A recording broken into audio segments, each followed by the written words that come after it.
ষষ্ঠ শ্রেণীর প্রিয় শিক্ষার্থীবৃন্দ, সালাম ও শুভেচ্ছা নিও। আজকে আমি তোমাদের গণিত বইয়ের অনুশীলনী 2.2 এর শতকরা অংশ নিয়ে আলোচনা করব। আমরা গত দুটি লেকচারে অনুপাত নিয়ে আলোচনা করেছিলাম, আজকে শতকরা নিয়ে আলোচনা করব। তো বন্ধুরা, শতকরা কি? শতকরা একটি ভগ্নাংশ যার হর প্রতি ক্ষেত্রে 100।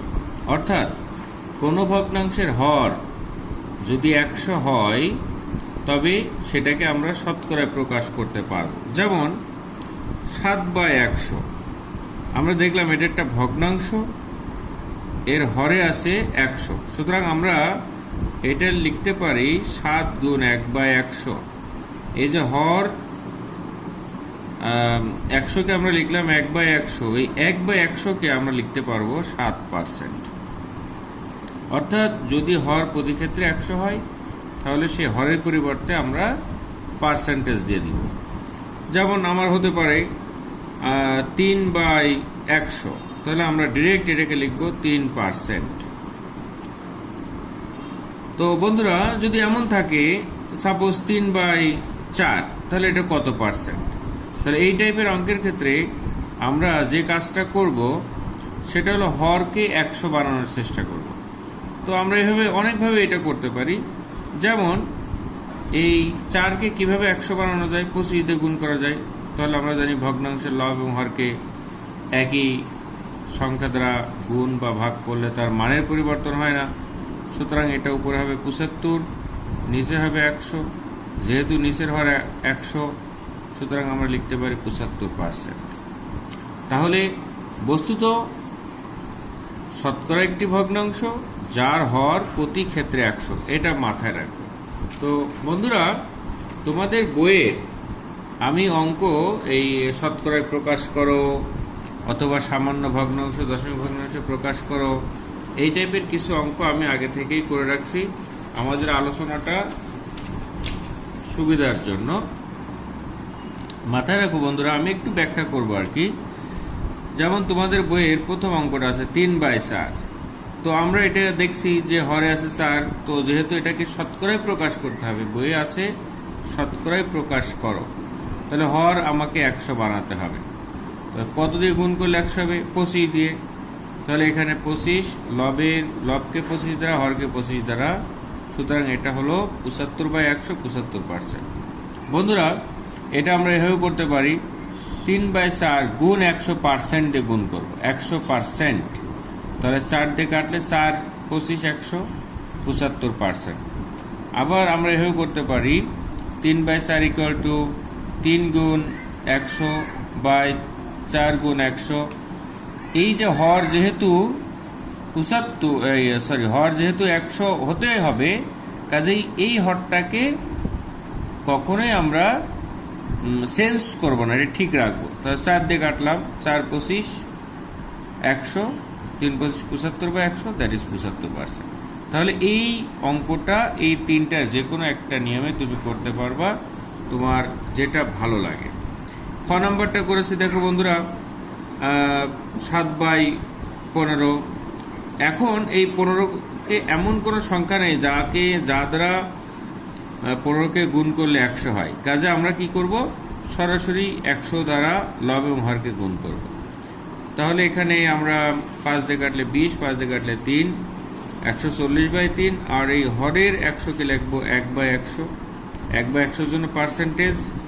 আর 140/3কে লেখা যায় 46 সমস্ত 3/2। এটা তুমি যদি বাম পাশে রাফ করে দাও বন্ধুরা, তাহলে আরো ভালো লাগবে। যেমন আমরা করেছি অন্যভাবে, 7/15 = 7/15 গুণ 100%। 5 দিয়ে কেটেছি, 140/3%। 140কে 3 দিয়ে ভাগ করলে যেখানে দেখিয়ে দেওয়া হয়েছে, তাহলে এটা রেজাল্ট হলো 46 সমস্ত 3/2। এটাই উত্তর। তাহলে একইভাবে আমাদের উম নাম্বার আছে 0.25 = এই পয়েন্টের জন্য 1, আর পয়েন্টের পরে দুইটা সংখ্যা আছে, কাজেই দুটো অঙ্ক আছে, কাজেই দুইটা শূন্য হবে। 25/100, হরে 100 চলে আসছে, 25%। 2.50 250/100, কাজে 250%। বর্গীয় নম্বর আছে 3:1, আমরা জানি অনুপাত একটি ভগ্নাংশ, সুতরাং আমরা লিখতে পারি 3/10 গুণ 100% = 30%। তো বন্ধুরা, একের বাকি অঙ্কগুলো তোমরা আশা করি পারবা, করে নিবা। এরপর আছে 2 যে সামান্য ভগ্নাংশ দশমিক ভগ্নাংশ প্রকাশ করো।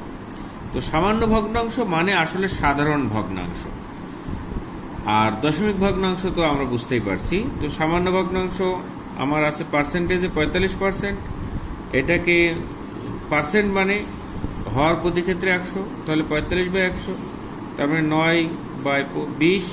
এই 9/20টাই হচ্ছে আমার সামান্য ভগ্নাংশ, সামান্য ভগ্নাংশ, অথবা আমরা বলতে পারি সাধারণ ভগ্নাংশ, সামান্য ভগ্নাংশ বা সাধারণ ভগ্নাংশ।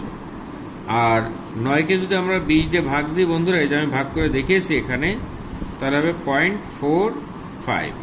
তাহলে উত্তর লিখবো সামান্য বা সাধারণ ভগ্নাংশ 9/20, দশমিক ভগ্নাংশ 0.45।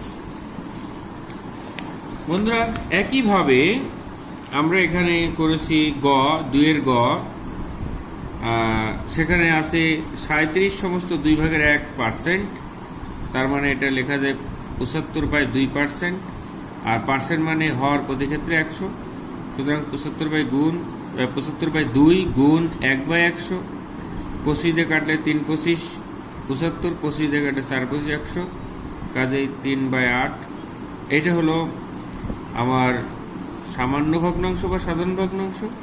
এটাকে যদি আমি ভাগ করে দিই তাহলে 0.375, সুতরাং উত্তর হবে সামান্য ভগ্নাংশ 3/8, দশমিক ভগ্নাংশ 0.378। বন্ধুরা, তোমরা এই ভাগটা একটু দেখিয়ে দিবে, তাহলে তোমাদের জন্য ভালো হবে। এরপরে 3-এ আছে, দেখো বন্ধুরা, যে 3-এর ক 125-এর 5% কত? তো 125 এর মানে গুণ 5% মানে হরে 100, কাটাকাটি করে আমরা দেখলাম 25/4 বা 6 সমস্ত 4/1। 200 সেন্টিমিটারের 40% = 200 গুণ 40/100 সেন্টিমিটার, কাটাকাটি করে 80 সেন্টিমিটার। তো বন্ধুরা, 4 নম্বরের একটা অঙ্ক আমি করে দিব এখানে। যেমন আছে 20 টাকা 80 টাকার শতকরা কত? তাহলে আমরা লিখি ক 20 টাকা 80 টাকার, এই যে টাকার যখন র থাকবে তখন সে হরে বসবে, তাহলে 20 টাকা 80 টাকার 80/20 অংশ = 1/4 অংশ। এখন এটাকে আমার শতকরায় প্রকাশ করতে বলেছে, তাহলে গুণ 100% দিলাম, তাহলে আমরা লিখতে পারি 4 দিয়ে কাটলে 4×25, সুতরাং 25%। এটা উত্তর 20 টাকা 80 টাকা। বন্ধুরা, 4-এর খ নিজেরা বাসায় করে নিবা। আমরা চলে যাচ্ছি এখন 5 নাম্বার। এটা ঐকিক নিয়মের অঙ্ক, আপনারা পারবেন, তারপরেও আমি একটা দুটা করে দিই। একটি স্কুলে শিক্ষার্থীর সংখ্যা 500 জন, এর মধ্যে ছাত্রীর সংখ্যা 40% হলে ওই স্কুলের ছাত্র সংখ্যা কত? তাহলে দেওয়া আছে স্কুলে ছাত্রী সংখ্যা 40%, therefore স্কুলে ছাত্র সংখ্যা হবে 100 - 40%, that is 60%। তাহলে আমরা জানি শিক্ষার্থী সংখ্যা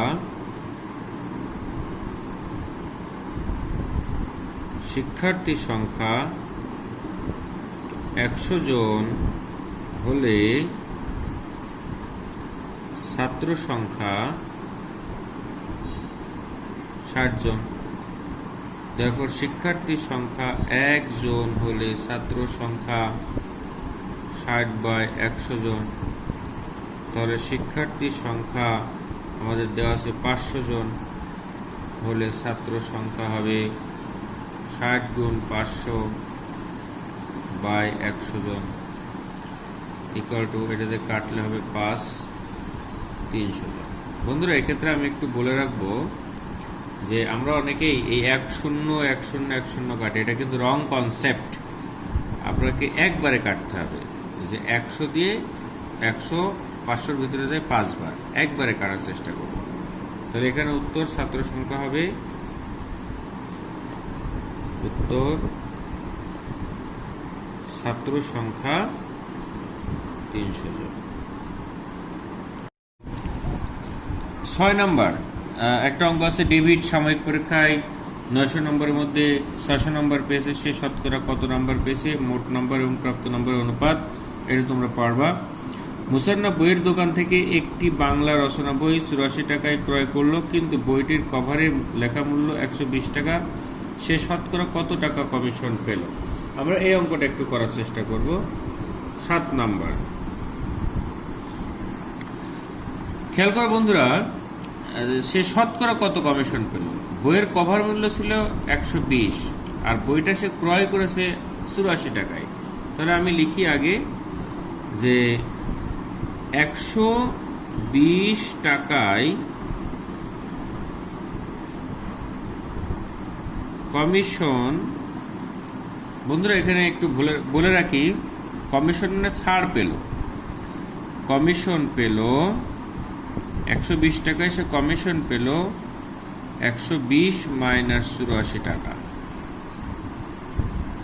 ইকুয়াল টু 36 টাকা। তাহলে শতকরা কত কমিশন পাই? দেয়ারফর 1 টাকায় কমিশন পেল বা পাই 36/120 টাকা।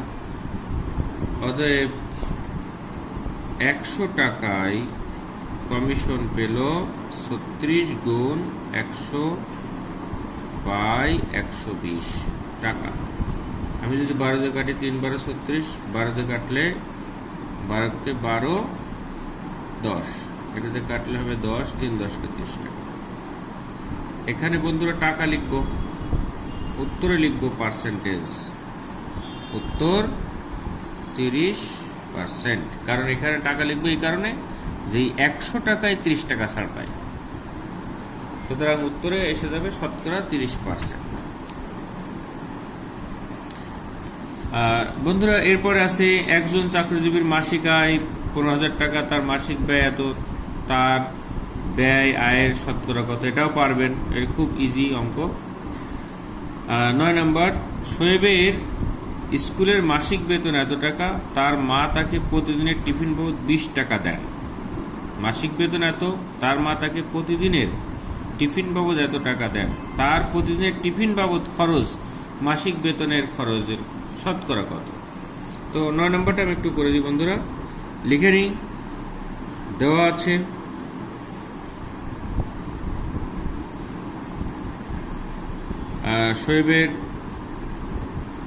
শোয়েবের স্কুলের মাসিক বেতন 200 টাকা, প্রতিদিন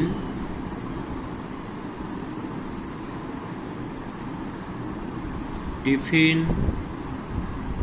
বাবদ খরচ 20 টাকা।